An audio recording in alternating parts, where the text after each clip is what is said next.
Hello everyone and welcome to Ireland's Future, Preparing for a New Ireland. My name's Amanda Ferguson and I'm your chair for this evening. This is the latest in a series of events across the island.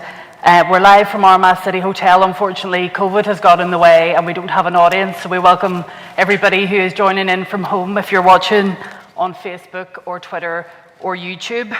We are joined today by Sinn Féin Vice President and Deputy First Minister Michelle O'Neill. Sitting beside her is independent MLA Trevor Lunn. Beside Trevor is lawyer Niall Murphy. Beside Niall we have rights activist Emma DeSouza, and beside Emma we have SDLP MLA Patsy McGlone. So the format for this evening is that we're going to start with some opening remarks from each of our speakers, then I will ask some questions, and then I'm going to ask some of your questions as well. So if you want to ask any questions, we'll try and fit them in. If you want to use the hashtag Ireland's Future. Thank you, and we'll invite Michelle O'Neill to the podium. Thank you. Hold on. Just trying to get this. That's me off to a bad start, dropping the microphone on the way up. Good evening, everybody, and great to have an opportunity to be here this evening and to participate in Ireland's Future's latest conversation around constitutional change, and I just want to congratulate Ireland's Future for the work that's been done in hosting these conversations right across the island, and also to be so engaging and to allow so many of us the opportunity to be here and to be part of the conversation, because I think it's really important that those of us with a vision to unite this country, that we come together and articulate our view for the future. But I think equally it's important that we're here to listen, we're here to engage, we want to hear people's concerns, people's aspirations, and we want to hear all viewpoints, and I think that's the only way we'll be successful in building something that's better for each and every one of us who shares this island. So I'm very grateful for the opportunity, Amanda, to be part of this tonight, so thanks for that. I think that it's really timely also that, that we're having this conversation, given I think that we're probably going through one of the times of the biggest political constitutional change in a generation, and that's probably for a whole combination of factors. I mean, there's no doubt in my mind that demographic change and how that has evolved over time is part of the factors of change and why things are changing. But also I think it's about Brexit and the fact that it has become a catalyst because people now are realise that the British government are acting against their best interests, and even though they voted to remain within the EU, that's now being foisted upon us. So I think that again is also in the mix in terms of factors that are driving change.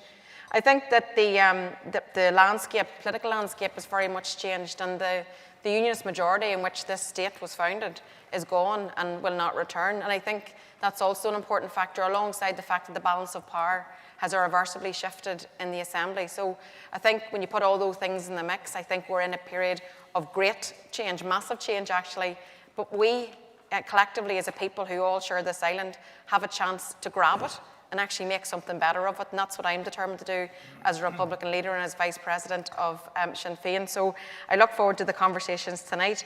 But the conversation for me, it's all about the future. It's all about what do you want. It's about what do you want for yourself, for your children, for your grandchildren. It's about what do we want for future generations. It's about how do we remove the burdens that we face today and make things better for people in the future. And that's the conversation that I want us to be having. I think there's a very clear and a very stark reality has opened up, and a very clear and stark choice has opened up for people. And that is, which Ireland what do you want to be part of? An inward-looking Brexit Britain, or an outward-looking inclusive Ireland as part of the EU in a unified state? That's a huge choice now for people. And I think people are now more and more engaged in this conversation because they're concerned about what interests them. And that's okay, because that's how we all come at debates.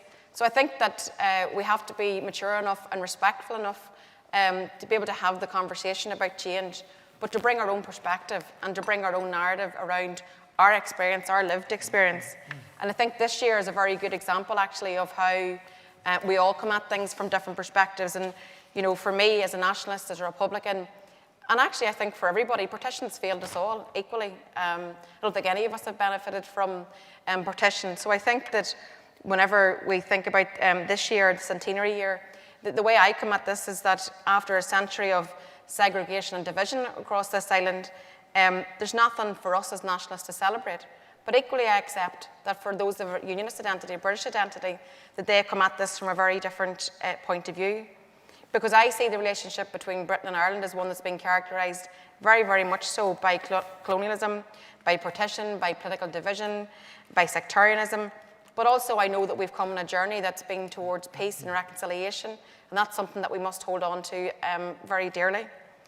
But as I said, I recognise that those within unionism will choose to celebrate this year from a very different perspective, and that's their right to do so. I absolutely respect that right. But when I talk about the lived experience of my community and the people that I represent, that's a very different one, because that's one that's been characterised by discrimination. It's one that's been characterised where the old Orange State and its inbuilt unionist majority discriminated against the people that I represent, generations of Irish Catholics, my grandparents, my parents. That's the very real lived experience, and that's shameful, the way we're ever treated as second-class citizens. But the message that I would send out very clearly to those with a British identity is that those days are gone and they will never be repeated. And I do not want to build an Ireland that is for one section of the community or another. I want to build an Ireland that's for us all. So let's grab the opportunity that we have ahead of us. Let's grab the opportunity to do things better. Let's grab the opportunity that we have now, in the here and now, to plan. Let's set a date for the unity referendum, and then let's engage in the debate. Let's be precious about trying to grab as many people into that debate as we possibly can, because I think that is when we'll actually have an even more structured conversation. So there must be a citizens' assembly. The Irish government must plan for Irish unity, and they must put all the information on the table so that we don't fall foul of the same mistakes of Brexit. So I think that setting a date is crucially important. The Irish government convening the Citizens' Assembly for us all to be part of that conversation. And then it's about, so what are the opportunities? Because whenever you have a divided society, you have to very much build in the positives. Let's find the common ground. We all want a health service that's free at the point of delivery. We all want good education for our children. We all want money in our pocket. We want a roof over our head. We want a pension at 65. We want all the things that are important to all of us collectively. So let's build on the things where we share common ground. Let's agree to disagree on our differences, but let's find the opportunity that's in front of us right now, and that's a once-in-a-lifetime, a generational opportunity to make something better for us all. Thank you. Great, thank you. That's great, okay. And next we're going to get some opening remarks from Trevor. Great, Trevor, thank you.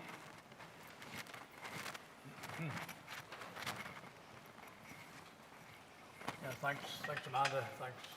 Really said thanks to everybody, but there's only two people here. Yes, I'm a fairly late entrant to the question of Irish unity, and I don't feel strange anymore because I've done these before. But even so, from my background, this is a different approach for me. I grew up as a young unionist in Finnegan in South Belfast. Certainly in my earlier years, it never occurred to me that there was any other way of life, to be honest. It was just to run the unionist bubble. That was just the way it was. I went to school in Cliftonville Road in Belfast, where I only realised after I hadn't learned a thing about Irish history, which was, looking back, was strange, but that was just the way it was. Maybe it's the way it still is. My father was a very committed Orangeman, but he didn't, for some reason, ask any of his four sons to join the order. Maybe he thought we'd do it naturally, but nobody did. And so, people say to me now, why have you changed your tune? Why have you gone from being a fairly soft unionist, let's put it that way, to being someone that's prepared to look at an alternative, another option? And that's where I am now. I joined the Alliance Party in 1989, and I was an elected member from 2001 until the present time. And they were neutral on the border question and on the Citizens' Assembly, and they still are. And I respect that, but I did leave the Alliance Party in 2019. It wasn't because of my nationalist leanings, if you want to call it that way. It was over other matters, which I'm not going to discuss. I have, over the years, gradually, through reading Irish history for a start, when you read the history of this island and look at the situation as it is now, it doesn't make happy reading. I mean, we're in a 100-year centenary celebration. this year. I must have missed the celebration. I mean, it's been so low key and almost embarrassing. I nearly feel sorry for my unionist friends. It hasn't been a great year. So I actually joined Ireland's Future then in late 2020, mainly through the influence of Jerry Carlisle, who's sitting over here. And I'm glad I did. It's been an experience. It's a work in progress for me. Of course, I'm constantly asked now the obvious question, well, do you support a United Ireland?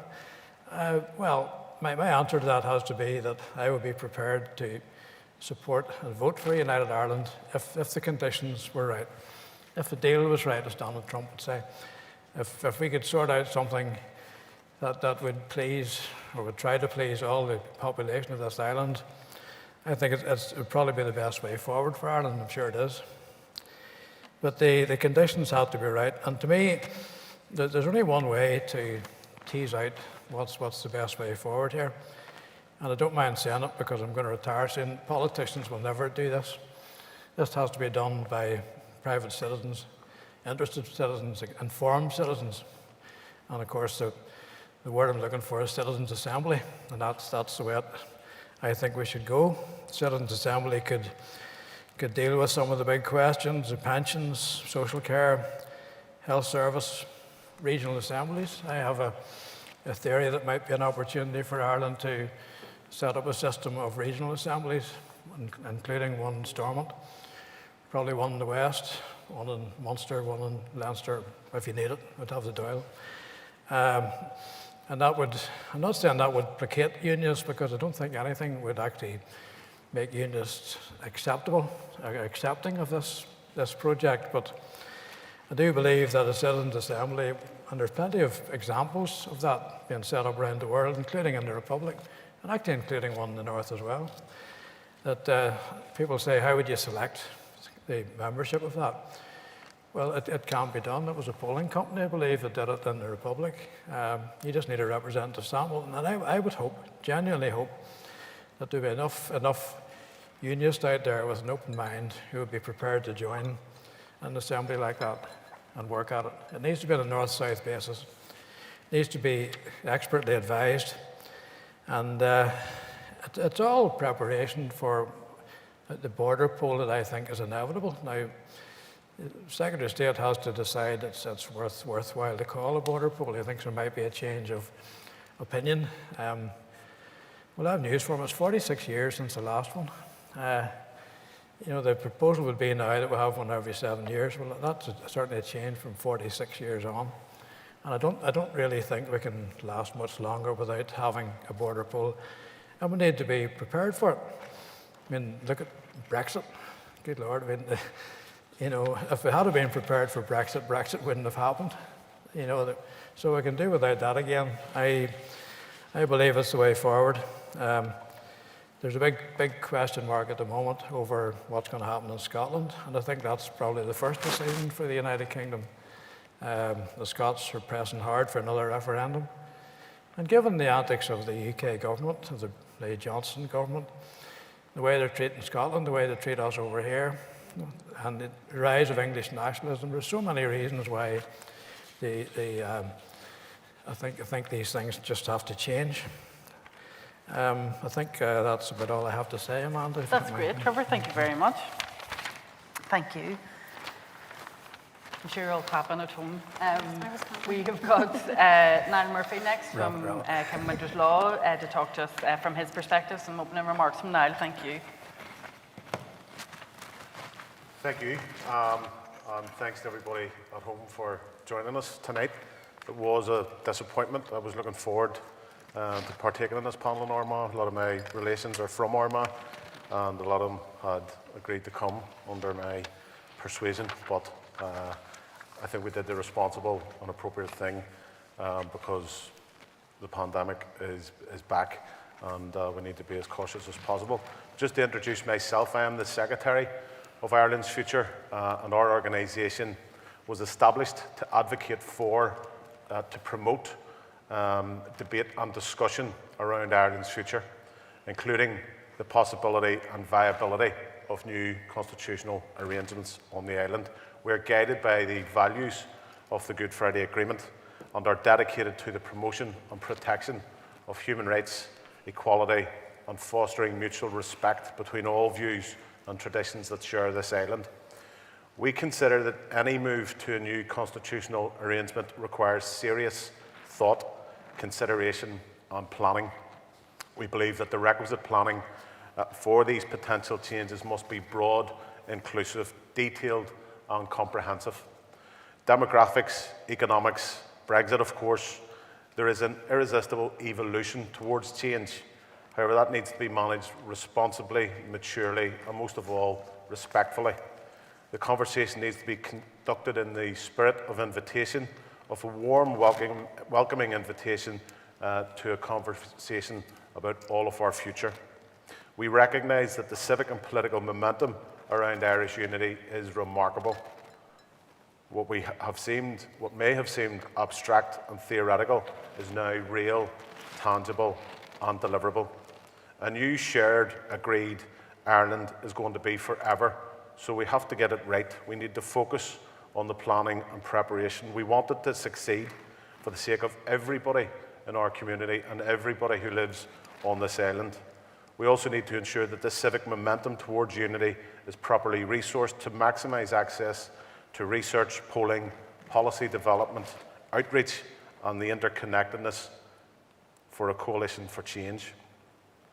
The challenge is to create the space for stability and to help inform all of our choices about our future. We're collectively living through a moment of Irish history, and Trevor quite appropriately referenced that. But obscurely, there is a resistance to preparation. The other island of the mainland of Europe is in the midst of its ongoing act of economic self-harm, which has jeopardised its constitutional future by failing to prepare. An ill-prepared public were ambushed by an arrogant government with a referendum question that history will record no side understood the answer to. We're told now it is not the right time for constitutional change on this island, but it's never going to be the right time for people who are opposed to change. It wasn't the right time for those who were opposed to equal marriage, to giving the vote to women, to granting equal rights to black people in America, or to ending apartheid in South Africa. Now is exactly the right time. And if we have learned nothing from the Brexit chaos in Britain, we are sleepwalking into another disaster without preparation. Citizens with an affection to Britain need to be convinced that their best interests lie on this island, not with a government which has proved yet again that they do not value anyone's interests in Ireland. Their home is here. We value the diversity in Irish society, and their identity must be respected and cherished. There can be no new constitutional arrangement on this island without the unionist tradition feeling wanted and being an integral part of an all-island society. People from across our society in the north, including those of a British identity, are now seriously questioning what will be the merits, benefits of staying in a union in this post-Brexit society. Liberal unionists, the farming community, for example, and many people who are under 35. We see the vast numbers applying for Irish passports as a practical example of how people will rightly look after their own economic self-interests and those of their families.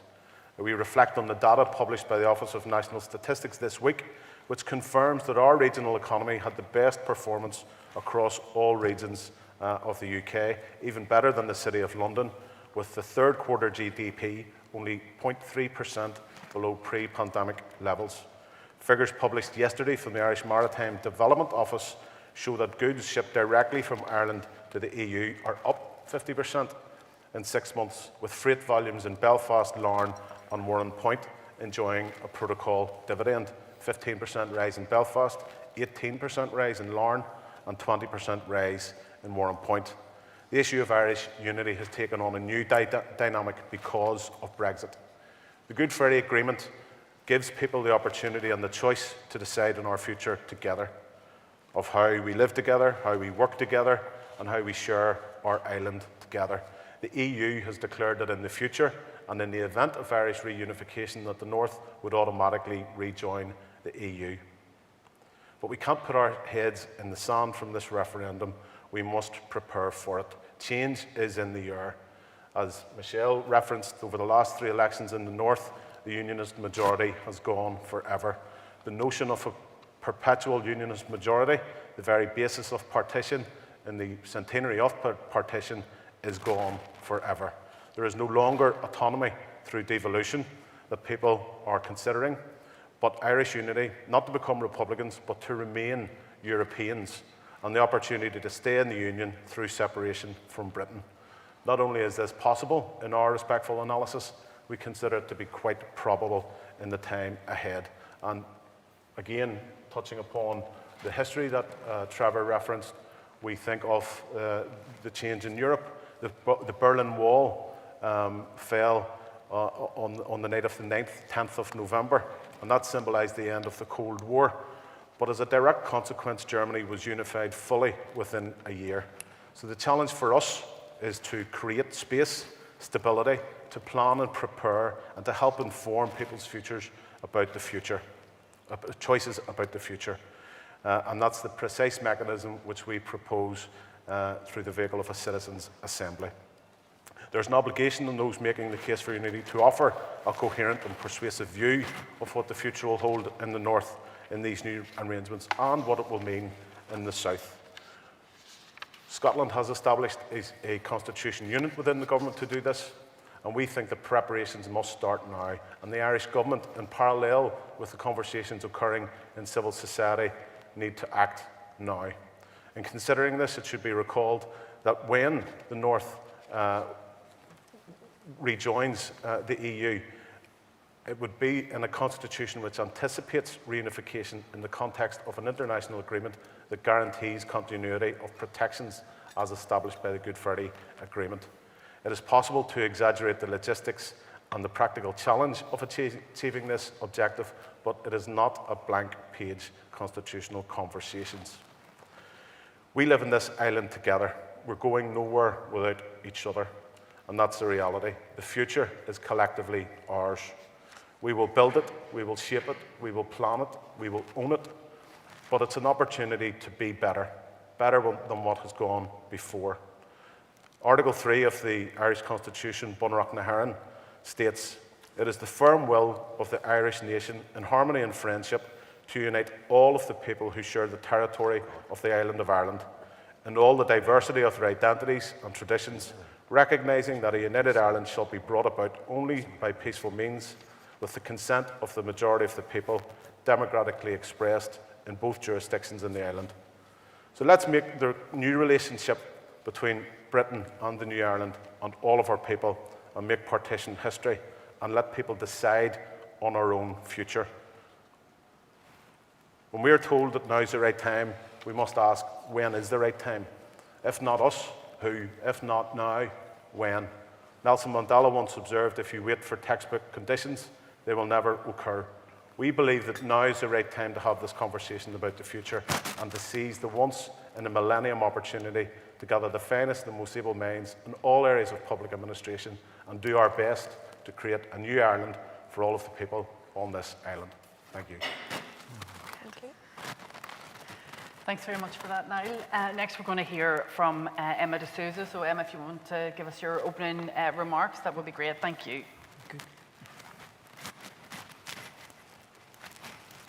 Thank you, Amanda, and hello, everyone. First, I want to say thank you to Jerry and everyone at Ireland's Future for inviting me along this evening, and I'm actually going to open up, as Niall just did there, he mentioned Article 3 of Bunreacht na hÉireann, which establishes that it is the firm will of the Irish nation in harmony and friendship to unite all the people who share the territory of the island of Ireland.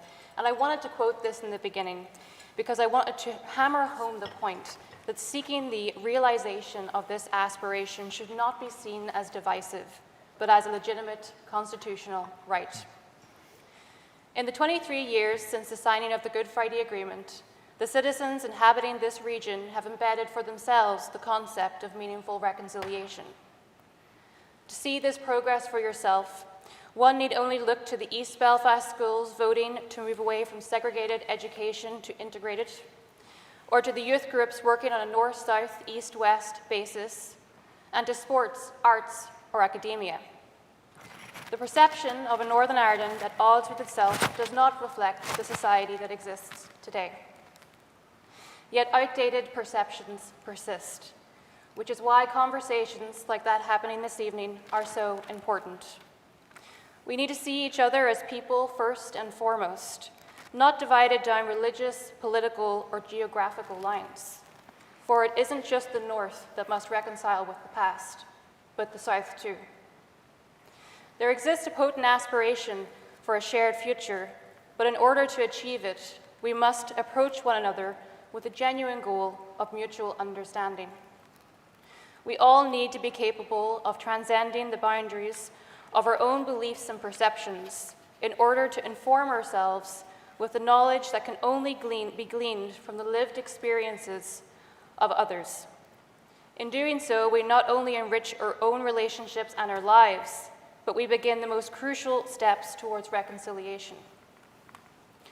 We have before us a rare opportunity to be the architects of a progressive, rights-based, and inclusive society where all communities and traditions can be accounted for. But this process cannot happen overnight. There is a clear need to establish an all-Ireland Citizens' Assembly to create an open space for meaningful dialogue, to build understanding, and better, stronger North-South links. Civic engagement in the forums of assemblies or forums can be found the world over and are essential resources in bridging the gaps between citizens and political representatives. In the South, the Citizens' Assembly has made the case for constitutional change on topics once deemed too controversial or toxic by the region's conservative political parties, helping to usher in long overdue progressive change for its citizens. However unlikely it seems, the Irish government needs to be cognizant and attuned to the fact that the British government holds the power to call a border poll. There is nothing in the Good Friday Agreement addressing a supposed timeline, nor the conditions for such a referendum. So assuming that a poll would be called with enough time for the Irish government to hold an all-Ireland Citizens' Assembly and to formulate a thorough and detailed plan is short-sighted at best and reckless at worst. The task of tackling the sheer volume of complex details to be covered when creating a new constitution for a new country cannot be achieved in 12 months via one assembly, but would necessitate a number of separate citizens' assemblies, meeting and debating a wide array of topics, including identity and culture, healthcare, education, and biodiversity and climate. With a constitutional imperative to aspire for unifying the island, and with the logical understanding and engagement which would expectedly grow from each assembly, the Irish government should not be so hesitant. Northern Ireland would have much to gain from a united Ireland, a return to the European Union, and representation increasing from 2.7% in Westminster to 20% in Dublin, to name two. Citizens in the South also have much to gain: the potential of an all-Ireland NHS-style healthcare system and the unlocking of the island's true economic potential. The possibilities and opportunities that such a vote would present for all the inhabitants of the island is increasingly more appealing to large sections of society. A process where all of us can participate in creating a new yet familiar Ireland where all traditions are accounted for and valued is a progressive step into the next chapter of reconciliation, and one that should be entered into with the spirit of generosity and kindness. Compromise will be required, but the more we understand each other, the less it will feel like compromise. For in order to move the world, we must first move ourselves. Thank you. Thank you very much for that, Emma. Last but by no means least, we're going to invite our final panellist up to make some opening remarks. So Patsy McGlone, if you'd like to make your remarks, that would be great. Thank you.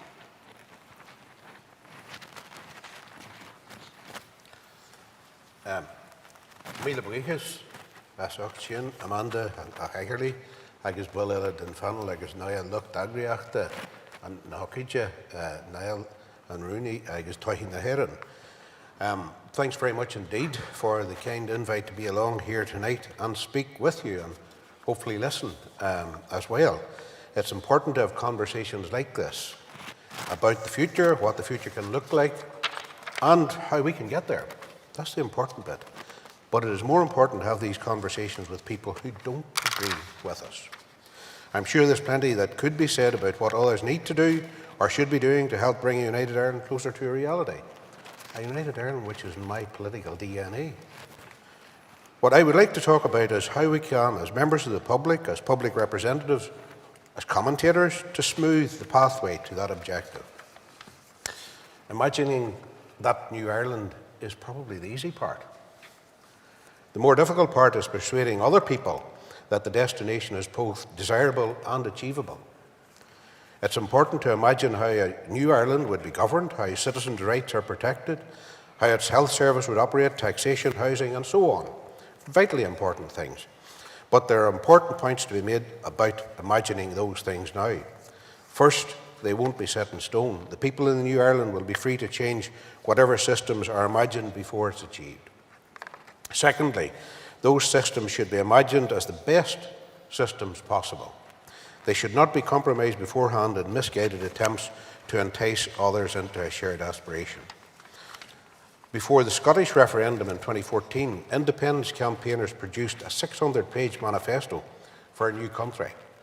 They set out the practical details of how public services would operate, the kind of education children would receive, how people would access health services, and how they could create a more inclusive society. That is the job of work we must set about, because it's the duty of those of us advocating change to demonstrate what's possible in our new Ireland. But we can't be fooled into thinking that detail alone will be enough to bring people with us. Just as many of us aspire to a new, united Ireland emotionally, there are many for whom their connection to the North and to Britain is too emotional. It's part of their sense of themselves, that identity issue. We have to be generous, be open, and prove to them that we are genuinely sincere when we say we want to build a new Ireland, one that will respect, cherish, and celebrate their identity too. The battle-a-day politics that has come to dominate the North makes that process more difficult, and the reality is that not enough people currently share that aspiration of a new Ireland. That's the challenge for us. No reliable polls exist that demonstrate a majority of people in the North would vote for a united Ireland. A crude sectarian religious headcount doesn't show that. Not even the slightly less sectarian political affiliation headcount. A Sinn Féin or even an SDLP First Minister in May next year won't change that. What the polls show is that while political unionism may no longer have an outright majority, as Michelle correctly said, in the Assembly, a majority for that united Ireland that we hold so dear isn't palpable or exist yet either. The future is one where the balance will be held by those who describe themselves as neither Catholic nor Protestant, who neither declare themselves to be unionist or nationalist. The optimist would claim that enough people in those categories can be convinced to vote for a new Ireland during the campaigning ahead of a border poll right now. I would hope so. But is that realistic? The realist would say that there's a lot of groundwork still to be done, which we know, north and south, before a border poll can be won convincingly. Because when asked, at present, there are simply not enough people in the North who would currently vote for that united Ireland. They remain to be persuaded that a united Ireland is both desirable and achievable. None of that prevents a border poll being held. It doesn't prevent anyone calling for a border poll if they choose to. Whether the divisive campaigning that would accompany holding a border poll in the circumstances we're currently in would be helpful or not is another question entirely. Whatever your answer to that question, I believe that what is necessary, along with conversations about a new Ireland, is a parallel process of reconciliation. When the poet Michael Longley described peace as the absence of war, he also noted that the opposite of war is customs and civilization. Civilization, he said, is custom and manners and ceremony, a vocabulary of behaviour. The way we interact with each other on a day-to-day basis is basically what he meant. We have had peace, or the absence of war, for the most part of almost 25 years now. What we haven't had, for the most part, is the opposite of war. Because for too many people in some political parties, peace has been a time to pursue war by other means. And it can be difficult to be civilised at times, especially in that political arena. And I give you the example of, say for example, something I hold very dear, Andu Lugam sa Changa Gaelic. Agus tá sé harveh táhacht ach go méid play the sin agus an táhacht na Changa in sa cohona agus the story generalta. I hold the Irish language very dear, and the importance of the language and identity and its role in society to create a richness and a pluralism and a cultural respect among people is vitally important. But we have had talks about it. We're waiting for the Irish Language Act. But we haven't had any stimulating debates around what that identity means. And I've been in the Assembly for quite a while now, to hear how people would actually move to the point of cultivating each other's identity, of respecting that identity, and even moving to the point where people would see that in some instances we're cultural cousins. What do I mean by that? The thing that fascinates me, and I'm moving slightly onto the academic bit now, is that many people arrived in this country from during the plantation, give a history lesson, with no words of English. They were speaking Gaelic. Yet there hasn't ever been any meaningful study as to the relationship and the influence of Gaelic on Gaelic and Gaelic on Gaelic, where as a result of that conversation and dialogue, we would actually see that we have an awful lot more in common than what divides us. I've moved slightly off my speech here, but anyway, it's something I feel very passionately about, and it's something which has been ignored, probably deliberately, by some sections of society. Deliberately, because division is much more important to some of them than what would be people coming together and recognising their closeness and the parallels of their identity and how one identity has positively influenced the other in a very enriching way. So it becomes more difficult when much of that discussion is through social media, whose algorithms reward outrage.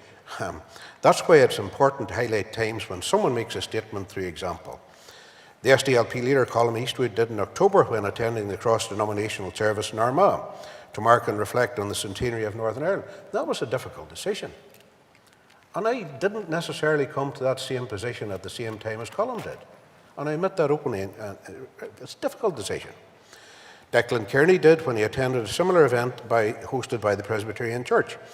And then when the then DUP leader, Arlene Foster, attended the funeral service for Martin McGuinness. There are, of course, other examples. They're all examples of small steps towards long-range civilization. But in many ways, they are, to a point, in their own way, acts of reconciliation. The very fact, however, that they're notable is an indication of how much work on reconciliation still has to be done. In any other society, those things would pass off as daily political discourse, normal things for elected public representatives to do, and that'll be it, done and dusted. If there are small steps in the pathway to reconciliation, good, because that new Ireland that I aspire to is one of a reconciled Ireland. John Hume's vision of a united people in a united Ireland is still that objective. And reconciliation is essential to reaching that destination. We need not to just imagine a new Ireland, but if we're to get there, those of us who aspire to that new Ireland need to persuade more people that it is a truly destination well worth reaching. Go minimid an conscriba amach, le chéile, inticha agus go siachanta. Let's get there together, united and peacefully. Guramila Mag of a leg. Thank you. Great. Thank you, Patsy. Well, a lot of food for thought there in the comments from our panellists. Thanks, everyone, and we hope you're enjoying from home. Michelle, I'm just going to start with you. I remember at Stormont Castle a few years ago when Gerry Adams was leading Sinn Féin, he was asked the question, when would you like to see a border poll? And his answer was yesterday. So I know that the thirst for a border poll is strong, but realistically, you know, if you're talking about setting a date for it, when would you like to see that happen, and what would be a realistic time scale for you? I mean, I think the sentiment is still yesterday. I mean, I want to see the border poll. I want the people to have the choice. I mean, that's what I voted for the Good Friday Agreement for, because it gives the power to the people. Actually, it'll only be us alone that'll decide collectively when the constitutional position will change. But I do respect the fact that we need to plan for it. That's why I think every panellist tonight actually has discussed the fact that we now need to plan, and that's why the Irish Government and the Citizens' Assembly is crucially important. Otherwise, we will fall foul to the same mistakes of Brexit, and otherwise people will not have the full information in which to vote whenever we do actually achieve the unity referendum. So you need a time to plan for it, but the date needs to be set in order to allow people to actually focus minds and actually focus others who perhaps at this point in time are not engaged in the conversation, but perhaps will come with us whenever they see that there's a point in time in which they will have a choice to make. So we had previously said as a party, Sinn Féin have said that we wanted to see it within 5 years. That's still my view. I mean, but I do think that we need the Citizens' Assembly as a matter of urgency, and there's a constitutional imperative on the Irish Government to actually plan for the change and then invite others in. I mean, the fact that we're sitting here tonight shows that wider civic society are engaged in the conversation.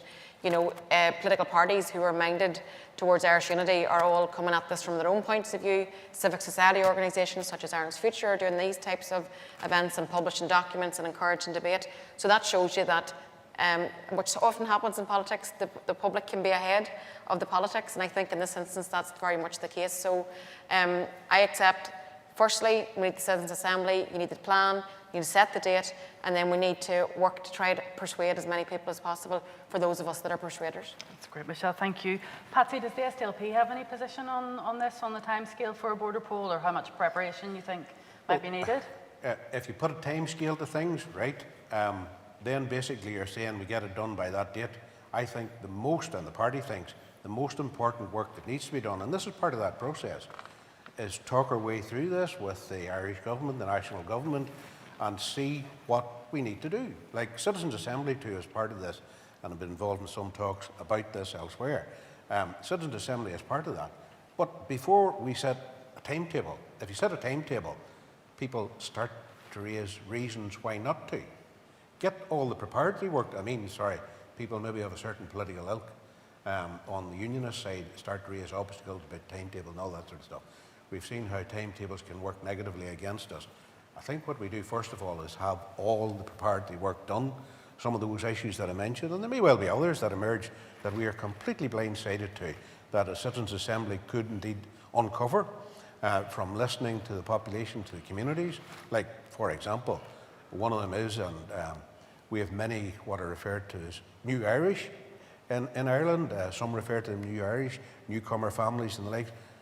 The role for them in the European context, as we hope to return to eventually, the role of those families, the pluralism, the cultural richness that they too bring to our society is one that has more recently been engaged in conversation with me as to, look, many people from our background, from other European countries, feel left out of the conversation. And so that's but one. So I have no doubt that a process of engagement, of most importantly listening, will uncover many, many issues that have to be sorted through and proper, clear answers to them so that come the border poll, as it will inevitably come, we are prepared, we're ready, and we don't make the drastic mistake of how to hold a referendum as Britain just did with the Brexit one. Thank you for that, Patsy. Trevor, maybe just touching on that theme about the inevitability of a border poll, what's your analysis of what the UK government is going to do with regard to Scotland? Because obviously there's a school of thought that the conditions for a border poll or a border poll may not be called until the sort of second Scottish referendum is dealt with. Yeah, well, I do think if Scotland held their own border poll and if the Scots voted to leave the United Kingdom, if they're allowed to, it would actually signal the end of the United Kingdom. You know, I don't think Britain would have quite the same interest in holding that in Northern Ireland if that was the case. Now, as others have said, it's probably preferable to fix a date. If you're as old as me, you'd like to think it wouldn't be too far in the future, you know. But the 2028 is the 30-year anniversary of the Good Friday Agreement. 2025 is the anniversary, the 50th anniversary of the last border poll. You could pick something symbolic like that, but I don't think it really matters. What you've got to do is leave enough time. People know it's coming. And 4 years is not long, and that there's room and time to set up proper discussion. And there's so many people out there who need to be convinced one way or the other about this. I mean, our average turnout now in elections, for instance, is about 60%. There's 40% of the electorate who don't vote, but I think they would have an opinion about the future of their country. They're bound to have. And those are the people that we would need to reach. So they're the people that unionists would need to reach as well. I mean, I'm certain there are unionists out there who would be amenable to what we're talking about. There are also nationalists out there who would want to make absolutely sure that the deal was right, that they wouldn't be hung up on nationalism if it's going to hit their pocket. And I don't mean to be disrespectful to nationalists, unions to be the same. So we need to have a proper discussion. I think a 4-year time span would probably be enough to deal with all this, you know. So if you ask me for a date, 2025. And Niall, I just wanted to ask you about sympathy with the loyalist position, because obviously as a Republican, there's nothing that could convince you to be comfortable as part of the union with Britain. So to a certain extent, Republicans are best placed to understand how loyalists might feel in a new Ireland. You know, is there any advice on how they could cope with the reality of a new Ireland if and when it comes about? What I would say in relation to that is, having had the life experience and perhaps more pertinently the experience of parents and grandparents in a partition state, we know, we have a lived experience of what the repression of cultural rights, socioeconomic rights, housing rights, we understand quite deeply what that means, what it does to human beings, families, communities. And I would just like to put on the record from the outset that I would have no interest in a new constitutional dispensation that visited that upon any section of society, be it unionist, loyalist, or people not born and bred on this island. And I think somebody remarked that 1 in 6 people, certainly in the 2600s, were not born on this island. Everybody who is a resident on this island has the right to the same outcomes in life. They have the right to the same best opportunities that life has to offer, be that in schools, employment, the right to healthcare. So I would, and all we can do is inspire people by our actions. And I would like to think that any rational, reasonable person, be they loyalist, unionist, or otherwise, would honestly appreciate that there would be no downgrading of their cultural entitlements. I have no interest whatsoever in suppressing anybody's culture, because I know what that feels like, and I would not want that visited upon anybody in a new society. But in that spirit of conversation, of invitation, we do need to have earnest, thoughtful conversations about this, because it's not for me to second guess what a person of British identity wants in a new constitutional position. Unionism are able advocates. They have benefited from some of the best legal minds coming from that profession that our two professions have had to offer in the last 100 years. They can advocate for themselves, but we need to understand what that looks like, because we can't create a new settled society in a vacuum. And I think that the best mechanism to ensure all voices are heard equally is through a citizens' assembly. And I earnestly implore the Irish government and our Northern administration to work together to try to convene that forum, because then we will have a mechanism by which people can put forward their views. But really, it's a conversation which has started. It can't be ignored anymore, and people need to partake. Now, could you perhaps touch on your own experience? We know that you were very ill last year with COVID and you were in a coma and you saw the health service at its best, but you have some sort of interesting views on what the NHS is, because we know that whenever we're having conversations about the future of Ireland, that the health service is the one that comes up the most, and perhaps sometimes it can be around what people think the NHS is or was, but you have some certain views on that particular matter? Well, yes, and you know, I did have a life-changing experience, life-threatening experience. On the 30th of March, my wife got a phone call to say, make it through the night. So I have a very intimate appreciation of COVID-19 and the dangers that it proposes to everybody in society. And I honestly am relieved that we took the decision, full respect to Gerard Carlisle, who's here, for his leadership in cancelling the attendance tonight. I think it was a responsible thing to do. But one thing that struck me when I was in a coma for 17 days, and when I came round, you're very disorientated, discombobulated, your thoughts aren't straight. It takes a while. I use the phrase, you have to iron out your mind. But the compassion that I benefited from all aspects of the medical profession, but nurses the most, is something that I'll cherish till the day I die. And when I was getting better, it recollected in my mind's eye the nursing strike that had happened in the previous winter, in the previous December, November, December perhaps, 2019. And I would have dropped my sons to school, would have driven down past the Mater Hospital. And you would have seen the nurses on strike outside the Mater Hospital. And just as a matter of general solidarity with workers, you'd have always tooted the horn. But you went to work and you didn't think about it anymore, because I didn't need a nurse. I had never been in hospital, bar for the children being born or the odd sports injury, so I'd never been sick. Thankfully, nobody around me had ever been sick. But when I understood what a nurse did in their life, they're superheroes.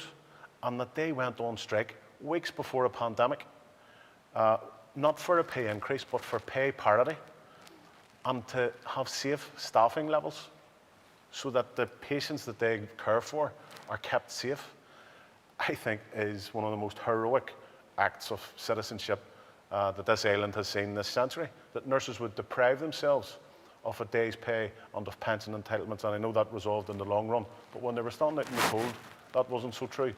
To keep their patients safe, and then they were in the front line. They were the firemen and firewomen that ran into the trade centre on 9/11. They were in the front line when the pandemic hit, and we would have been in a sorry society had they not been there. So when I view them, and I've spoken with nurses since and with doctors, when I view the myth and the mythology that the Tories have invested in the National Health Service, they almost create this context by which you cannot criticise the NHS because you criticise the frontline worker. And we need to decouple that and really think about what the service is. There is no National Health Service in the way that it's flippantly rolled off the tongue. Outcomes here are different to outcomes in Scotland, are different again to outcomes in England and Wales. And I have some statistics. For example, a GP referral to a hospital for cataracts at the minute is 252 weeks. That's 5 years. You'll be blind by the time you got your operation. So there's no point having free ice cream for life if it takes you 5 years to get your first tub of ice cream. Some of the other outcomes, for example, people talk about a free health service. It's not free. We do pay for aspects of our health service. Palliative care, for example, is dealt with by the hospice.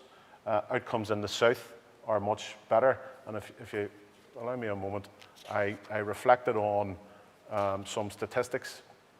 In crude outcome indicators, our NHS, when comparatively assessed with other European states, in respect of the provision of ICU beds, for example, per 100,000, is slightly above Romania, but below the Baltic states. Germany has 39 ICU beds per 100,000. Scandinavia has 20. The South have 10. The NHS has 2. It's not beds that are needed, it's nurses that are needed. Without nurses, beds are just furniture. In terms of pre-pandemic, in terms of ICU outcomes, the NHS was not just the worst, but was below the European average by some significant way. The median average for ICU survival rates was 72%. Germany is 90%, Scandinavia 82%. The NHS was 58%. You know, we can do better. We all deserve better outcomes. And when our health anticipations are driven by an artificial line drawn on a map 100 years ago, we are almost defeated before we start. This pandemic does not care for a line drawn on a map 100 years ago, nor does, when we come to look at agriculture and animal well-being, we have an all-island response to that. There has to be a joined-up all-island response to this pandemic, and it pains me to observe that political interests, the push and pull of London and Dublin, is militating against our society's best opportunity to have the best outcomes in a once-in-a-century event. That's great. Now, thank you. And we're going to move on and speak to Emma and then to Patsy, and then I'll come to your questions, which you've been busy sending in online. Emma, a lot of people will be familiar with your case, your court case. If you could give a brief explanation of it, and then talk to me about how you dealt with such a high level picking apart of your Irishness, and what role, I know that one of your big passions is around education, what role you think education can play in the new Ireland that you would advocate for? Well, that's a great question and quite a lot to unpack. Can I get half a decade of court proceedings into a short segment? I will try. So I suppose our case was around the right to be accepted as Irish under the Good Friday Agreement, and for my husband Jake to stay with me in Northern Ireland as a spouse of an Irish and EU citizen. It was a case that spanned 5 years, which was the first 5 years of our marriage, and that resulted in changes to domestic UK immigration law that meant all citizens in Northern Ireland were going to be considered EU citizens for immigration purposes, which actually meant that a lot of families, whether they were Irish or British, were able to access this route and bring their families back to Northern Ireland and resettle. So it really was a positive outcome in terms of our case. But you know, in terms of how I had to sort of the unpicking of my Irish identity, that was quite difficult, because before the case I was someone who wasn't politically active. I hadn't given much thought to the fact that I was Irish, because it's just my identity, it's who I am, it's a fundamental part of my person, and it's how I was raised, and I had spent my whole life as an Irish woman. So when I found myself in a situation where I was being told that I was British and that my Irish identity was somehow secondary or lesser to an identity that I hadn't claimed, it was really quite challenging. And over the 5 years, I found that I became quite protective of my Irish identity, and I also became quite protective of everyone's right to be Irish or British or both, because what we were trying to achieve with that case was not just ensuring that Irish citizens would be accepted as Irish, but it was ensuring that everyone's right to be Irish or British or both was going to be respected in law. So it was really important to be able to do that. And then in terms of education, this is a real area of interest for me, because you know, our education system, north and south, is plagued by systemic failures in terms of representing the society that we have today. And you know, if you look at the system we have in Northern Ireland, part of the Good Friday Agreement was you know, integrated education, yet we are still 93% segregated. There was a survey done last year by Parallel Histories that showed that there's also you know, a segregation in terms of how history is being taught in our schools in Northern Ireland, where different history periods are being taught down Troubles lines, where you're seeing you know, Catholic schools teaching the period of the Troubles, but you're seeing state schools or Protestant schools teaching the earlier period. And so how do we expect our people to be able to come together and embrace our shared history and reflect on our shared history if they're being taught two different versions of our shared history. And then when you go across the border, you have an education system there where things like the Good Friday Agreement are, very lightly touched on, and only if you're taking certain modules. And then also you have a system where 93% of the primary schools are state-funded and Catholic-run, which is very exclusionary to the diverse society that is now living in Ireland. So there are just so many areas that need to be improved upon. What I would like to see is an education system where we have things like the Good Friday Agreement being taught properly, where we have people being able to have active citizenship, being taught citizenship and identity and the importance of that. I would love to see a bit of philosophy in there because there's lots to do with reconciliation. I think it would be very beneficial for our island if philosophy was being taught in that way, because it helps to build understanding of yourself and of others. And I think that we really need to look at how to make our schools integrated and how to move education into a space where religion is outside of our education system, so that other religions are not being isolated or excluded from the education system that we have. And I think that that's what is appealing to me most in terms of, that's what's most attractive to me about this conversation, is opportunity. What we have in discussing our future and constitutional change is an opportunity to have these conversations. Well, what might an all-island education system look like? What is education in our primary schools going to look like? What is it going to look like in secondary schools? How are we going to do that? What can we change? Can we bring in a different approach? And I think that that's really exciting, and that if we bring more people in to have that discussion, it will be an attractive policy. Okay. Thank you, Emma, for that. Patsy, I know that language and linguistics and cultural identity is something that's very important to everybody on the panel, but it's something that you have a particular interest in, and you had mentioned in some of your previous remarks around the blockage on Irish language legislation. Yeah. What is your analysis of why that happens? Do you think that, like some unionist politicians would argue that the protocol is a economic united Ireland? Do you think that some of the unionist politicians who object to Irish language legislation view it as something that would make Northern Ireland too Irish, and they want to resist that for as long as possible? Or what do you think the problem is? Just picking up on one theme from what Emma was saying there, she was just provoking me into something else. And this is leading me on to where we're going. Yeah. The most fundamental human question is, who am I? Right? You have philosophies based on it, you have religions based on it, you have politics based on it, and the outward expression of the individual's identity, individually or culturally or in societal way, can be a very positive and enriching thing. I can't remember who it was some military leader at one time said that whenever he heard the word culture mentioned, he reached for his revolver. But that's the far negative thing. And however, to answer that question about why there's so much blockage on unionism, I've been in those talks around language and culture and identity, and it's a rather unusual thing. I asked a senior unionist representative one day, could you define for me your Britishness, what it means to you, because I'm genuinely interested. And that person, excuse me, who was in a very well-placed position, said, well, the Orange Order, the British Army, and a few other things. I'm saying to myself, but that does not resonate with some of the people that I would know who are of a unionist background.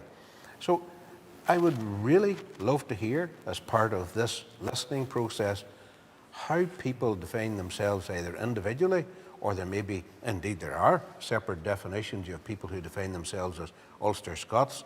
You have others who have the wider catch-all British definition, which, as I see it, as it is here, is years behind what the contemporary British definition is in parts of England and maybe some other parts of Wales, albeit some are trying to pull it back. I think that is one of the nubs of the truly enriching and really stimulating conversations that we could have once we get to that point. Now, in those talks, the point I was going to make is, in those talks, there's two things that come back. One is a fear that by recognising and enhancing, if you like, the status of one community, you diminish what's perceived to be the status and identity of the other community, which of course, as we know, is total rubbish. But the second thing is, and this was really the odd bit, the discussions that I saw were seen as a trade-off. In other words, we'll go for an Irish Language Act if you give us money for orange halls. That type of thing. In other words, one appeared to be, it wasn't as if one community, as I perceived it, or the representatives of one community, some of the representatives of one community were coming at it from a clearly defined cultural point of view, a clearly thought out identity point of view, but rather it seemed to be, we'll trade you this for that type of thing. And that's not where I'm coming from at all. I'm coming from a position of, I'm Irish, I incidentally speak Irish, I belong to a community which sees itself as nationalist with an aspiration to united Ireland. It has other aspects to it which involve GAA and other culture, the outward expression, whether it's literature, whether it's history, whether it's music, whether it's song, dance, whatever. That involves my part of definition of Irishness. But that's why I feel we need to drill down deeper, because unless we drill down deeper and get the clear answers as to what that definition is, we won't be able to arrive at an accommodation which is durable and lasting. It's a challenge to us, but it's also a very exciting challenge if it's met. Okay, thank you, Patsy. We're going to move to audience questions that are being sent in, but Michelle, I just wanted to ask you for a few remarks on your analysis of the Irish Government Shared Island Unit. And I know that Sinn Féin has called before for a further push with regards to preparing for a new Ireland. Sinn Féin is in the position where you're in the government in the north and you're hoping to be in government in the Republic. Do you think if Sinn Féin emerges as a party of government in the Republic of Ireland, is that a game changer because you then become a co-guarantor of the Good Friday Agreement? Well, firstly, obviously, we want to, I suppose, to ask the public for their support. So we'll never be complacent and we don't take anything for granted. So we'll knock doors, we'll ask people for their support because we think this is a time of such great change and we believe that we can lead that change. And of course, yes, ultimately, that's where we want to be leading government across this island. And I think that it's when an Irish government is in conversation with the British government is when we'll actually have the unity referendum. So that very much would be where we would be focusing our discussions in our early days in government. But I think that I very much welcome the Shared Island Unit. I think it's a good thing. I welcome the fact that there's a focus and intention now across a whole range of areas. And there's investment in areas, rail infrastructure, road infrastructure, all the projects that we know are being developed over many, many years. And that's a good thing. So I would never dismiss that. But I just think we need much, much more. We need more tangible things. And I think the conversation that we're all having tonight, people have all used common words, opportunity, momentum, now's the time to have the conversation. But planning, everybody agrees now's the time to plan. So I would like to see the Irish government engaged in a more substantial way around the Citizens' Assembly. But that has to create the conversations around the health service, which we talked about earlier. And that is, I think, one of the most crucial questions that people ask. What does the health service look like in a unified Ireland? What does education look like, as Emma talked about? And the opportunities that we have to shape something better, because our health service across this island isn't fit for purpose in the north or in the south. So there's an opportunity again to do something better. So when Trevor talked earlier about you're prepared to consider voting for Irish unity if the conditions are right. So the conditions for Trevor that need to be met will be probably different than someone else's conditions. And that's why we have to have these conversations about all these aspects of our life, because there are those of us that come at it, or those that will come at it from a purely ideological point of view, and there are those that will come at it from a very practical point of view. It's our everyday lives, it's health, it's education, it's jobs, it's the economy, it's all those things that are important. So that's why we need to have the conversation. So let's build on the shared island that's there, I suppose, is what I'm saying. Thank you. Okay, we're going to fire through these questions, so if we can have some short answers to some of these, that would be great. Would the panel support Ireland having regional assemblies as part of a new Ireland? Would Stormont be retained? What would the vision be? Federal? I think all those things have to be on the table. You have to come at it with an open mind, and if that allows those, particularly in the north, to feel more comforted in going forward, then I'm certainly open to that conversation. Does anybody else have any thoughts in the panel about what they would like to see it look like? Or? I think I mentioned this when I was speaking earlier. It seems to me sensible that a provincial system rather than north-south. We have 4 provinces. I think the people of Donegal in particular would probably quite relish having a regional assembly that included Donegal, to be honest. whether it was Stormont or otherwise. I think the people in the west of Ireland and Connaught would probably feel the same way. I'm in favour, instinctively, of regional assemblies on whatever basis. I still think, we'd have to have serious balanced unionist representation in the Dáil, or whatever we came to call the Dáil in the new establishment. But no, I think it's certainly one of the things that should be explored. Okay, well, hopefully that answers Ryan's question a little bit. There's a question in from Stephen, who moved to Belfast from Scotland, and he has said in his decade here, his observation has been that in Northern Ireland, or the North, however you describe this part of the island, that the continual sort of want to drag up the past from both sides leads to further divides in communities. So do you think that is something, that there's a lot of sensitivity around commemorations and so on? Do you think that that's something that we're going to be able to move past or deal with effectively? Patsy, you're shaking your head there. It's not that we're going to be able to, we're going to have to. It's as simple as that. Now, these will be difficult conversations, there's absolutely no doubt about it. And how we move forward will involve a lot of discourse and a lot of discussion around that. Now, there is just, I was indicating earlier there, I wanted to make a point about the previous question there about the regional assemblies. I'm glad to consider anything, but there is one point that should be made. If sovereignty moves to Dublin, right, as it would do post-Board of Poll, that is favourably disposed to the position that all of us on the panel here would presumably share at some stage or definition. Let's not forget that the unionist voters in the north would be a very substantial power bloc and possibly power breaker, and could in a very positive way shape and form the new society in its legislative form. So that too is something that I think maybe some people in the future need to consider from a unionist perspective, that they won't be voiceless, that they will in fact be a very influential power bloc. Okay, I can see, Emma, you're gesturing that you want to have a word on this as well. Yeah, I mean, I just want to reiterate what Patsy's saying in terms of we need to. And I think in terms of the past, it is an issue here in terms of recognizing, accepting and acknowledging the various and different narratives that do exist on this island, and we really do need to acknowledge and respect that these different narratives do exist.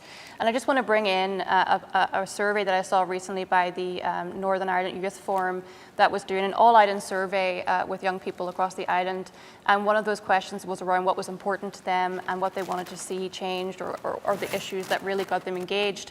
They were very politically engaged, but also highly disenfranchised from politics. But their key issues were housing, healthcare, education, mental health, human rights, and when it came to legacy in the past, that was 7% of those who were polled that was an issue for them. And I think we really need to consider the next generation that is coming up across the island, those who are, I suppose, the Good Friday Agreement generation, who have been living their lives in a different time, who have different priorities, that want to see a different future, and that are not basing their choices and their aspirations on the past.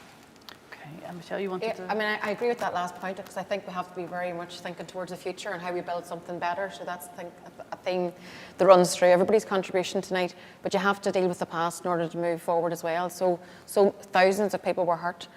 Pain was inflicted across our society, and we have to properly deal with those wounds of the past, because it's an intergenerational impact. And I think that if we don't deal with the past, then we're burdening future generations with it. So the British government's proposals at this moment in time, in terms of an amnesty, it's not acceptable across the board, and they need to pull back from the brink in relation to that, because it's like, from different points of view, everybody disagrees with it.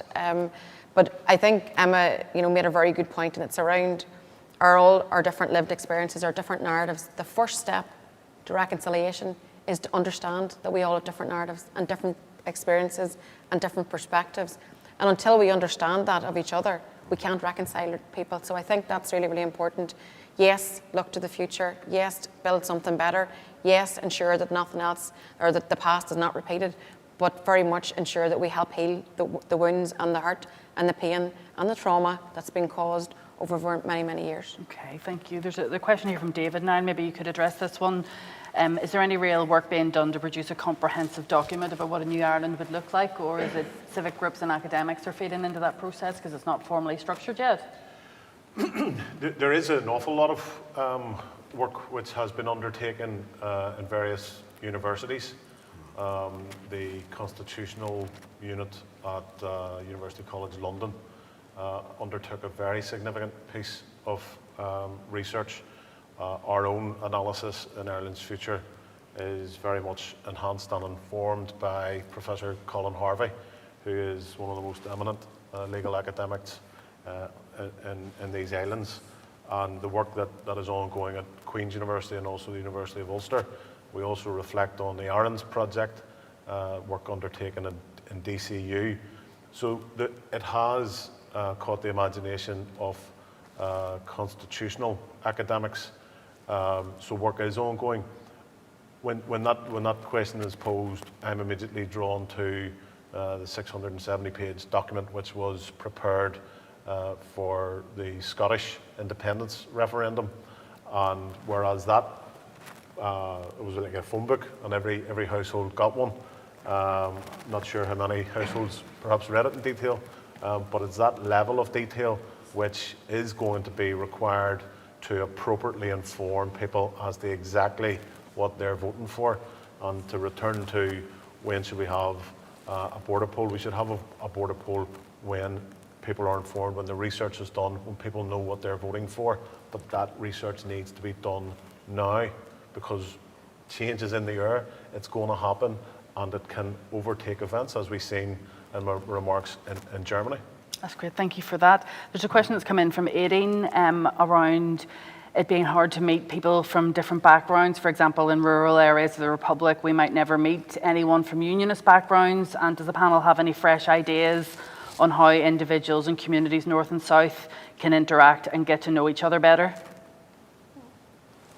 Yeah, I mean, I think that what we need is all island citizens' assemblies. Again, I think that these structures that bring together citizens from across the island are really important, but not just an all island citizens' assembly, but other structures as well. Anything that is bringing together citizens north and south is really important. And I think that civic society plays an enormous part in doing that. I'm thinking about the Encounters program that's running at the minute as part of the All Island Women's Forum, and what that program is doing is it's actually getting organisations from rural Ireland in the south and tying them up with an organisation in the north and bringing together women from two sides of the island to have conversations over their commonality and what their issues are, their priorities are, and how they can learn to understand each other better. So there are projects happening across the island trying to build stronger north-south links. And I think that one of the Encounters programs that we had recently, there was, at the end of it, they said, well, you know what we'll do? We'll get a bus and we'll all drive up to the north, and we'll all have a ladies' night out, after the pandemic, obviously. But it's that kind of initiative where you're trying to, get everyone into the car or get everyone into a bus and getting together and bridging that divide north and south. And I think, civic society and citizens are key to making that happen. Okay, that's great. Trevor, you look like you want to say something on that. Well, yes, I think it comes back down to respect for each other's culture. And I do think that the people of this island, north and south, have a more capacity than we give them credit for being able to mix with each other. I do remember a few years ago, I was up in Donegal. There was a wee Church of Ireland church up there. I was actually rededicating their organ one night. And as an organist, I thought, well, I'll go along. And the place was full. And I was sitting, me and my wife couldn't even sit together, it was so full. And I said to the lady next to me before the service started, jokingly, I didn't think there was that many Protestants in Donegal. And she said, well, there probably isn't. Most of these people are Catholic. So they come along to support the Church of Ireland congregation. That's perfectly common up there, Okay.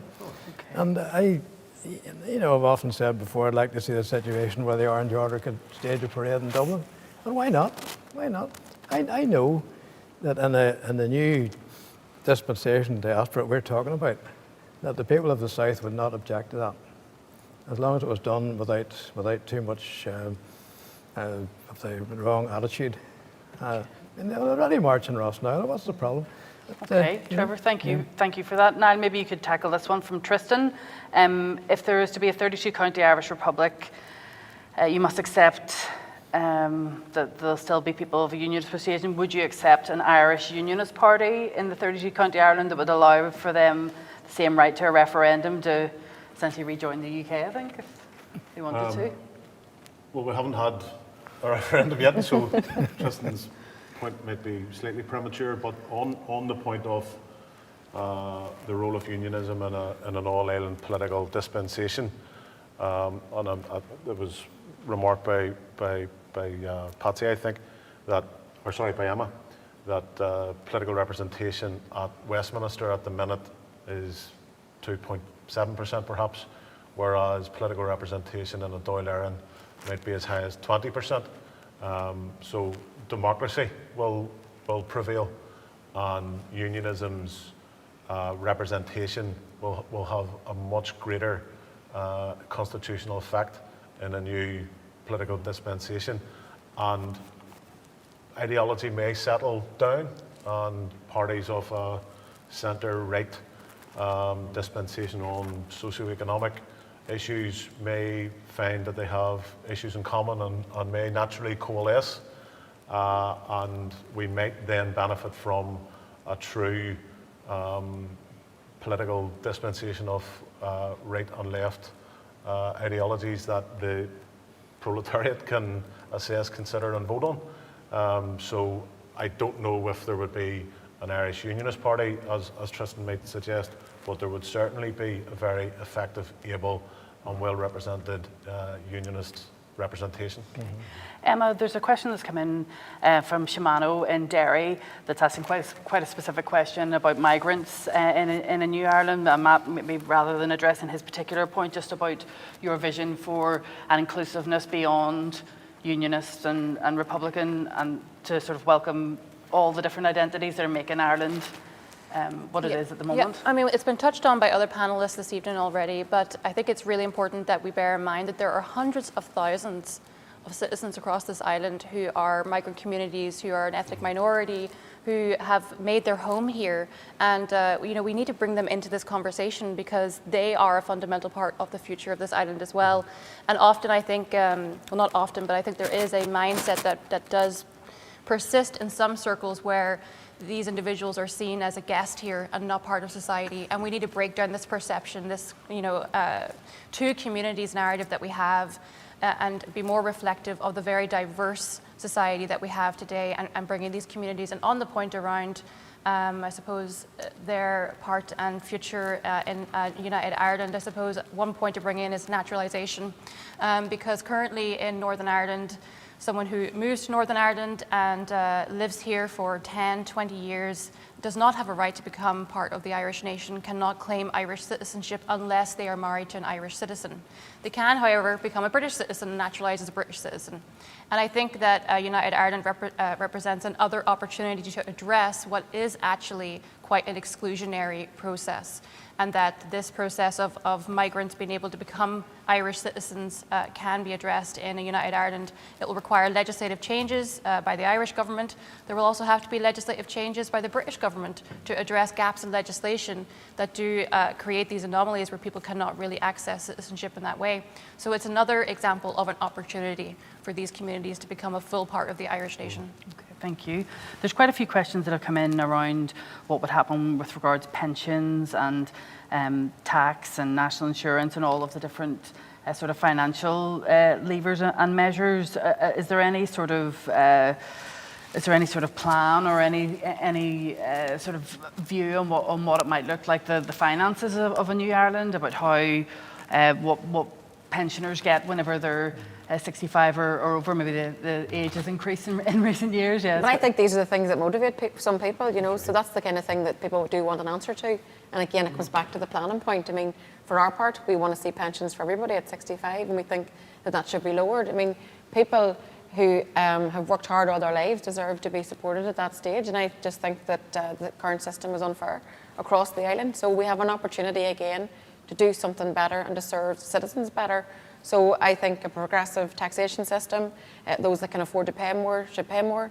That's how you'll fund good public services. So for me, the opportunities that we have in front of us to build this better society when it comes to health, education, all public services, a fairer, stronger economy, supporting workers and families, it's all to play for. Okay. And Can I just say a word Yes. about the finance? There's a lot of inaccurate reporting of the amount that Britain gives to the North these days, a subvention, as you might call it. And I have never seen it really properly worked out. I don't know what the correct figure would be, but I don't think it's 11 billion as people talk about. And also, I think in the event that Ireland came together, there would be an enormous amount of goodwill around the world. I think that Europe would be prepared to ease the way for us. I think the Americans also would do the same thing. I don't think we need to exist on handouts. I mean, in all Ireland, it would be a very attractive proposition for business, for finance companies, for investment. You can see it already as a result of Brexit, the protocol, the effect it's having up here. There's a golden opportunity here. I don't think that the finance thing, I take the point about pensions. I have no idea how you'd work that out, but it's capable of being worked out. And I think we need the expertise that would come into a citizens' assembly to work that sort of thing out. okay, thank I you. just kind of build on Trevor's point around us going back into the EU, I think is one of the strongest persuaders perhaps that we have. So that's a tool that we can reach to. The EU have said, and I always think it's important to remind people this, the EU have said in the event of a successful unity referendum that we're, as a united Ireland again, we're back within the EU. So that's all for us. I think that then puts the question for people, which union do they wish to be part of and what will be more beneficial to them.